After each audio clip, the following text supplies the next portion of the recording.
আমার বাবা মনে হয় অনেক খারাপ। বাবাকে আমার জন্য কখনো কিচ্ছু করতে দেখিনি।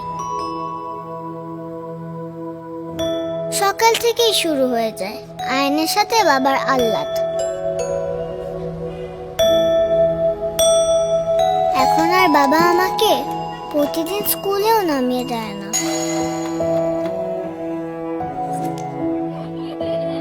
সারাদিন পর বাবাকে পেয়ে আয়নও আমাকে ভুলে যায়। আর বাবা, তার তো সময়ই হয় না আমার জন্য। বাবা বাবা আমার জন্য কিছুই করে না, শুধু অফিসেই যায়।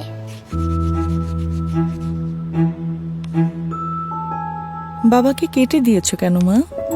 বাবা আমার সাথে ঠিকইও থাকে না মা। বাবা তো আমাদের জন্য কত কিছু করে, কিন্তু সব অদেখা থেকে যায়। প্রতিদিন তোমার স্কুল ব্যাগটা বাবাই গুছিয়ে দেয়। এই যে তোমার প্রিয় খেলনা, জামা, চকলেট বাবার পছন্দেই কিনে আনে। তোমার প্রত্যেকটা প্রিয় জিনিস কিন্তু তোমার বাবারও অনেক প্রিয়। মাঝরাতে যখন তোমার উপর থেকে কাঁথাটা সরে যায়, বাবাই তোমার শরীরে কাঁথা জড়িয়ে দেয়। ওই যে দেখো, তোমার প্রথম সাগর দেখা বাবার হাত ধরেই।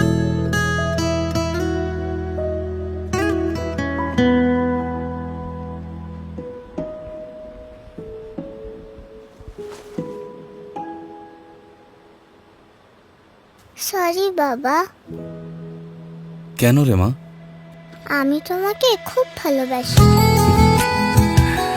আমিও তোমাকে খুব খুব ভালোবাসি। জীবনের প্রতিটি পদক্ষেপে বাবা আমাদের আগলে রাখেন অদৃশ্য ছায়া হয়ে। এমনই অদেখা ভালোবাসার গল্প কমেন্টে জানিয়ে জিতে নিতে পারেন বাবার সাথে ডিনারের সুযোগ। ফ্রেশ হ্যাপি ন্যাপের পক্ষ থেকে সকল বাবাকে জানাই বাবা দিবসের শুভেচ্ছা।